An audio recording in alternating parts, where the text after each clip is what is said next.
a deflection to win the second rook. That was wild. That was absolutely wild. But we said, okay, it was going to be a relatively straightforward conversion. And so we have one. By the way, a totally different game now. An Italian. Hikaru playing white. The previous one was an anti-Berlin. Hikaru is trying to see what Firouzja's got going on here with his openings. I mean, I think Hikaru's adhering to this new strategy. He wants to slow the games down, slow the openings down. And he started with one d4. Alireza played the King's Indian. He's like, no thanks. I'm going to go back into his main online move, which is for many years, you know, he played knight f3, dabbled, but it's 1e4. That's who Hikaru is at his heart. He's a 1e4 player. And is it surprising Alireza's not playing any Sicilians? Alireza, he did grow up playing the Sicilian exclusively, but he's expanded.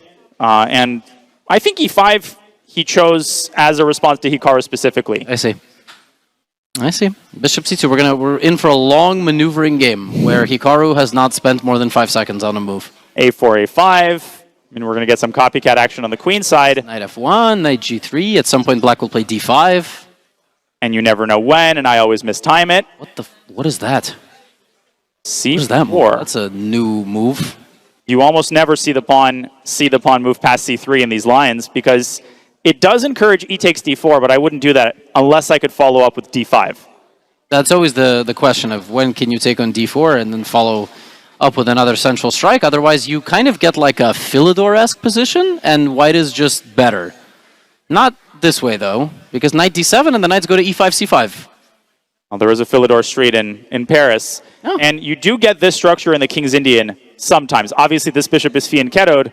But I think Alireza is pretty comfortable here. Hikaru has a space advantage, but you're constantly on guard for d5. You're on guard for black's knights kind of circling around white's king. So practically, I think black is totally fine here. I think black's position is way more pleasant. I think the maneuvers are a little more natural, and then the pawn breaks as well. Like whether it's b5, whether it's d5. White almost has this Maroxy structure that you get in some Sicilian dragons where everything stands well, but you have no idea what you're ever supposed to push or not push. And I do feel like the position is a little easier to play for Alireza. And he's got all these weird side moves. Bishop c7, a5. He could also trade the dark squared bishops and leave white with a bishop on c2 that I think would rather be out of the spotlight, or maybe off the board entirely. Yeah, that bishop is just looking for its next career move. Really, I have no. And by the way, I heard chess commentary is where it's at nowadays. Are we getting fired, or what's going on?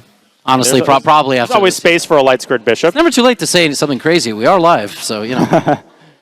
No, I don't want to give you any ideas. Well, they say there's no chess without Rosman. Yeah, they do not say that. Nobody has ever said that. Okay. Hey.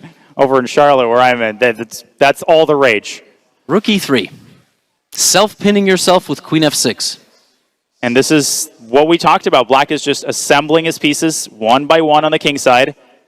Hikaru trying to simplify. You damaged black's structure here, but the rook on a8 cannot be underestimated. That rook is a monster. Developing without making a move. That's always the best way to do it. Yeah, I mean, what you're saying, knight f4. Knight f4 is going to force Hikaru into a kingside confrontation. No, white is worse. I mean, you called it when it was equal. Black's plan was very clear. It was not clear where white's play was coming from. And let me just quickly comment on the fact that the easiest way to see which of your opponent's bishops are bad is by counting the amount of pawns on that color. And Hikaru has 6 out of 7 pawns on the light squares, which means that the light squared bishop is basically just a very large pawn. And he would love nothing more than at least getting that very large pawn to f1. Can't even do that because d3 is protected. And g5. If Alireza is in good form, he plays g5 without thinking. If Alireza is in hesitant form, he does not play g5. Yeah, I mean, g5, the great thing about that move is f5 is well protected by your light squared bishop. And the point of g5 is white can't take on f4. Black's pawn recaptures, forcing the rook away, and the g file is going to be the end of white. Now, if it's a bullet game, by the way, you play g5 immediately. You don't even, of course you play g5 because, okay, he plays knight g6. See, the g5 was the move there. You don't really want to lead the attack there with the pawn, but you do want to win some space. Yeah, rook a5. Yes. We saw this maneuver before. Yes. It was aborted when Alireza's rook was on a3. This time, maybe he'll get a chance to do the whole thing. But your point is well taken, Levy. I think knight takes f4, and then dropping the other knight back to e2. The more pieces get traded, the less kind of juicy black's attack. For sure. By the way, rook a5 just on the board, so he didn't play g5, but maybe that's because he wanted to put the rook there, so I apologize. Maybe he is absolutely in great form, and he saw rook a5, rook g5 on the way. But I think knight takes f4, knight e2 might, douse the flames of black's attack. You can't take some out, get some attack going there. Looks so promising. I mean, the black queen could even park on b2 and just say, like, where are you moving? Where are you ever going to move anything? I mean, the queen side is fertile ground for black to now attack this backward pawn. Maybe that's where the bishop comes in. Finally, that bishop has a role. In eating its own pawn? There's a game mode on chess.com you can self-capture, right?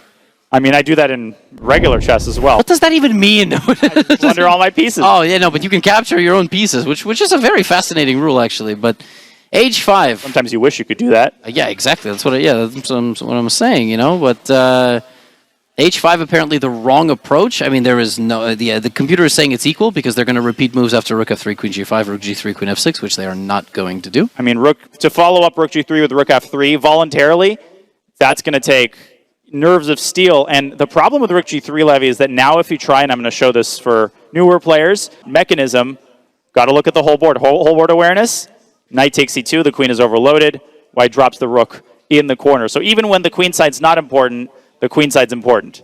Yeah, if that happens, I'll probably just leave you for the show and just... He took once, but he dropped his king off to h1. And king h1 Whoa! And bishop to g4, which is an attack on the queen.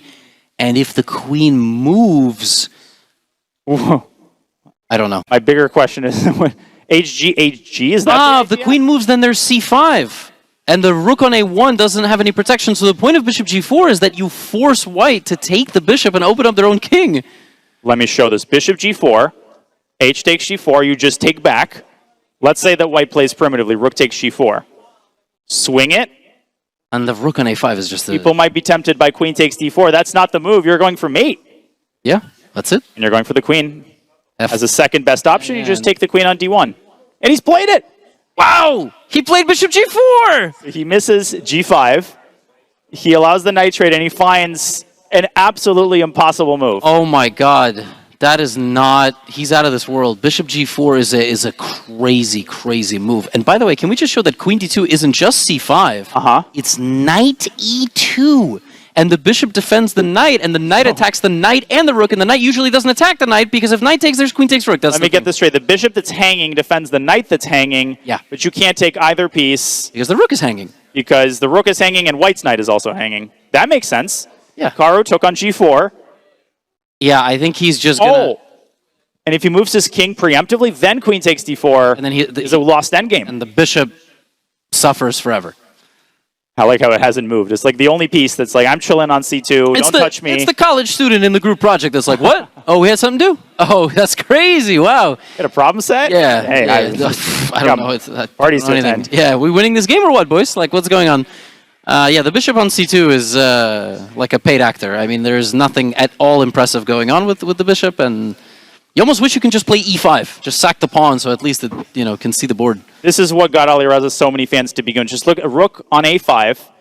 Just think about how unlikely it is, the way that he's attacking. He got his queen's rook to the king side, sacrificed what seemed to be one of his main anchors, the light squared bishop, and now he's going to go rook h5 check.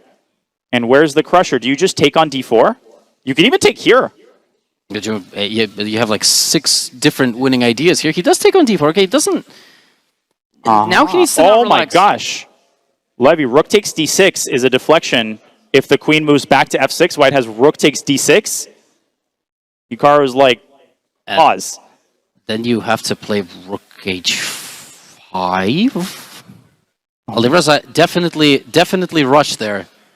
And he had 3 times the amount of time as Hikaru. Rook takes d6, can't take the rook because of mate. Can give a check on h5. Yeah, we're in the stage of the game, everyone's going to have a hanging piece and everybody can sacrifice something. This is losing because... No, we're about to get another one of those chaotic time scrambles. Though Alireza, how easy is it to fritter away your time advantage in one move if you're black? I mean, rook h5 is a move, queen h6 is a move. You're allowing rook takes d6 in both cases? Yeah, he plays rook h5. And I guess the idea is always knight e2 check, like rook d6, knight e2, you deflect the queen from the mate. Oh no, knight e2 just ends the game. He hung a fork. And knight takes g3 protects that rook on h5. That's a panic reaction from Hikaru, but with 9 seconds, can't take care of everything. Yeah. Knight e2 is on the board, and Queen c3, your move, Levy. Queen b2. that bishop is just, it's just not good. A college student is going to get expelled one way or the other. Yeah, that's not, we don't have a good thing going on there. And I guess Alireza's thinking. Queen c3. Okay. And white's queenside suddenly is totally abandoned.